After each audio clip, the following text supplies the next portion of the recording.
What's up, guys, and welcome back to the garage. Got something, just a treat in store for you today. We're going to try to crank up this beauty. Now, no idea if it's actually going to work, but we're going to give it a shot. I'm going to bring in, sorry, I got a spider web in my face, but we're going to bring in my other vehicle and see if we can jump it, because I don't have a battery charger and I don't have a battery that's got enough juice in it. And I'm not going to be able to get one anytime in the near future. So we're going to give that a shot and see, and you guys get to come along for the ride.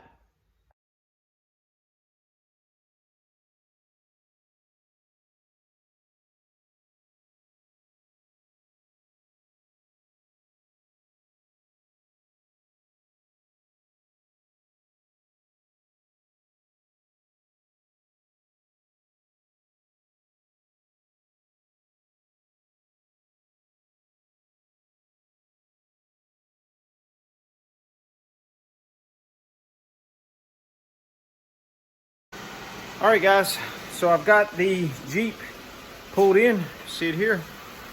And my daddy always told me to make sure that you've got a decent set of jumper cables. So these jumper cables right here, this is some thick stuff and they are very long. So I have no problem reaching the width of these two things here to make it work. So I'm gonna set up the camera, get the jumper cables on, and then give it a start and see if we can make it run. Now, it has not run in at least 18 months.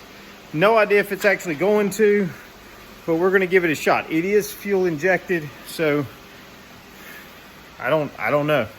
Haven't turned it over in a long time. So we're gonna find out if it'll just crank up, if it'll turn over. Expect it should, but we'll see what happens. So keep watching.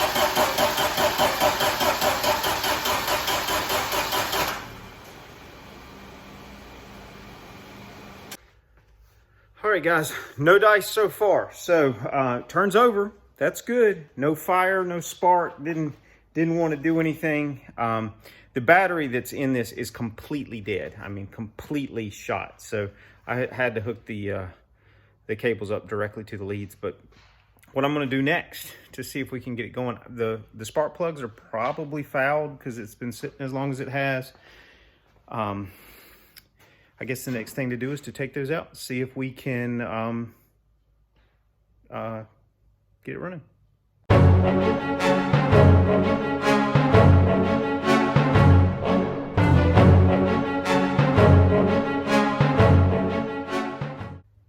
So I want to show you what I found so far. So I pulled spark plug number 2 out, if I could get to it. And that thing right there is about as dry as a bone. I know you guys won't focus on it, but that thing is about as dry as a bone right there. It is completely dry, as in no fuel at all on it. So what I'm gonna do is I'm gonna stick it back in there and I'm gonna crank on it a little bit more and we'll see what happens.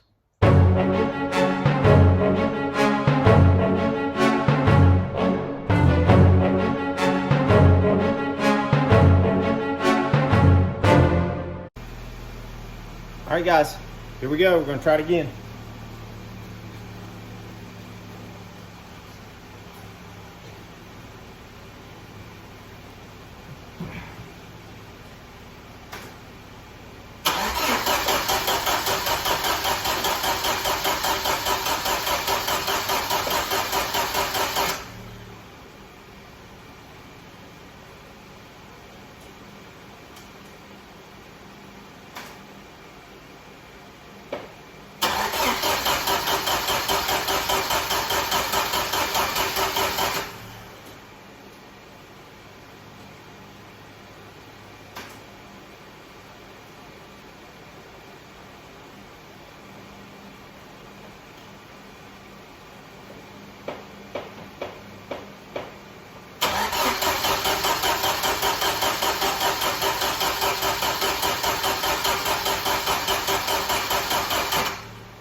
No dice. Let's take out the plug and see if we got any fuel in it now.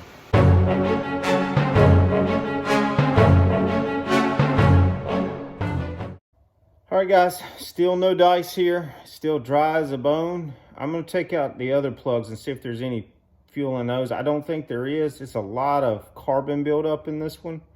But that's probably just because it was heavily used and I haven't changed them. Hopefully it's not the fuel pump. This should at least have some fuel in there, I would think. Stay tuned. All right, so here's what I know so far. I've taken out all 4 plugs and there is not even the smell of fuel in it right now. And I know that seems strange because this is a used engine and it's been driven a lot.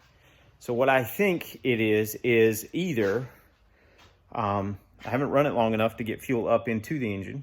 I haven't turned it over enough to get fuel up in the engine or let the fuel pump run long enough. That could be it. It could be that the fuel pump's not working. That could be it. Could be that the fuel injectors aren't pumping fuel into it. Or that the brake line is clogged. I mean, the fuel line is clogged somewhere. It's probably not the fuel line. It was running when it was put here. Not well, but it was running. Could be that the plugs are bad, but since I didn't even get the hint of fuel on them, I'm thinking that it's something in the fuel line, in the fuel pump, in the fuel injectors, and all of that could be clogged because they have been sitting now for 18 months. So we'll try it again at another point here. I've got to figure out what the next steps are. So if you'll bear with me, I will do some of that analysis, and if I can get it in this video, I will. Otherwise, we will pick it up next time right there. It's been fun actually getting out here and tooling on it a little bit, if nothing more than just to hook up the jumper cables to it. Again, highly recommend get yourself a good set of jumper cables. You need them. They are well worth it. Other than that, and while we're here, let me show you a few other things. All right, so if I just kind of show you inside the engine compartment here, you see the top of the frame rail. This is the frame rail right here, just in case you're not sure. And that is, doesn't look too bad. It's hard to tell, but it's got plenty of meat inside that metal, and it's not bubbled up like you see some of them. I need to go over that whole frame, front, back, and everything to figure out if we're going to be able to salvage the frame or not, because I'm going to have to put an engine, get an engine working and put that body on something at some point in the near future. Because again, if I just kind of roll around to the front here, you'll see that again, both sides of this are just eaten up. Like there's not enough metal in there to prevent much of anything. This is welded in. I can get a new piece, basically cut it off somewhere in here. I'll have to figure out exactly where. And you slide a new piece into that, and then you put your pipe back in, a round tube, and weld it all back together. And that's on the front of the Jeep, both sides. So we can do that, and I think it even comes with its shackle mount, or you know, whether we can reuse that or not. But I need to go over this whole thing. So I'll just zoom in here real quick, just to show you some of the places that I really need to figure out is in here, if this is actually a bad spot or if it's, you know, exactly what it is. You see there's a lot of rust on the outside, but that's surface rust mostly. But like that in there might not be. Kind of hard to see. I don't know if it's got a light. I'll see if I can get a light up in there at some point. But I need to go over the whole frame, front and back. I can tell you that on the Jeep, so remember this is the old, so on the new one I had to cut out sections here. But there's a body mount under there, right there. And that body mount was on this particular body was not even hooked up. I mean, it was not even holding anything. It was so rusted completely, like I could almost pull that bolt out with my fingers, except for the fact that the bolt is actually stuck up in there with a captured nut, but the capture nut has completely come free of the frame, I mean of the body. So it's not actually doing anything. But anyway, you see some other things. I think that's a repair on the frame there. Not sure exactly what that is. But that bothers me a little bit. Kind of use the video camera, you can kind of get up under there and see a little bit. Mostly looks like surface rust, at least on the outside of the frame rail. It's kind of hard to tell. Again, if you look at the bottom of it, kind of hard to tell here what I'm shooting on the video, but you get the idea. If we go around to the other side, again, that front piece looks like it's probably the worst, and it's pretty bad. You see, I actually considered just taking that piece and cutting it out and welding it in and being done with it. And I could get away with that probably if that was the only piece on it, but I don't know that I want to do that. See a lot of these holes. This hole's not nearly as bad as far as, like, looks like it's had peeled in it. Looks like paper. Like that doesn't look like paper. That looks solid. So I think we're probably good there. Kind of that shock mounts rusted on the outside, but that mostly looks like surface rust. Mostly. We'll go around. It's a little bit. I got a little bit more junk on this side, but we'll see. Again, there's the body mount. That's the front body mount. Go up under the thing here.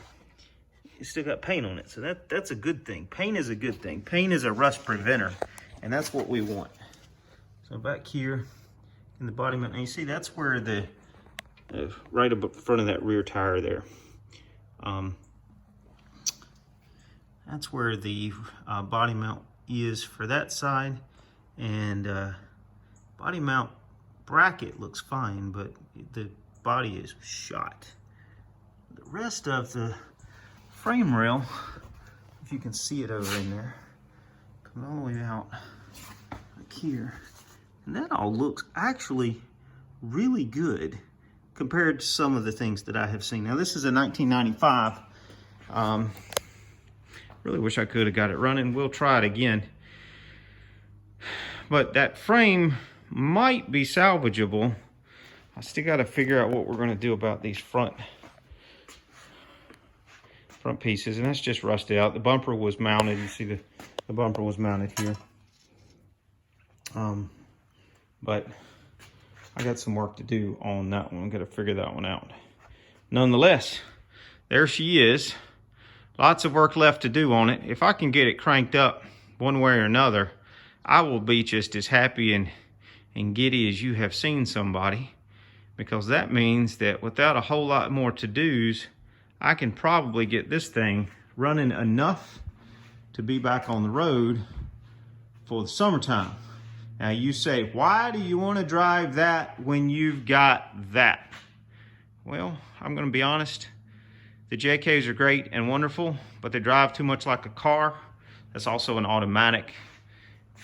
Not proud of that, by the way. But that is the classic Jeep in my mind. Yes, it's a YJ, not a CJ, but that's just a beautiful thing right there, especially if we get the new body on it, get it painted the right color. It will be awesome. So hold your seats, and we will check in with you next time.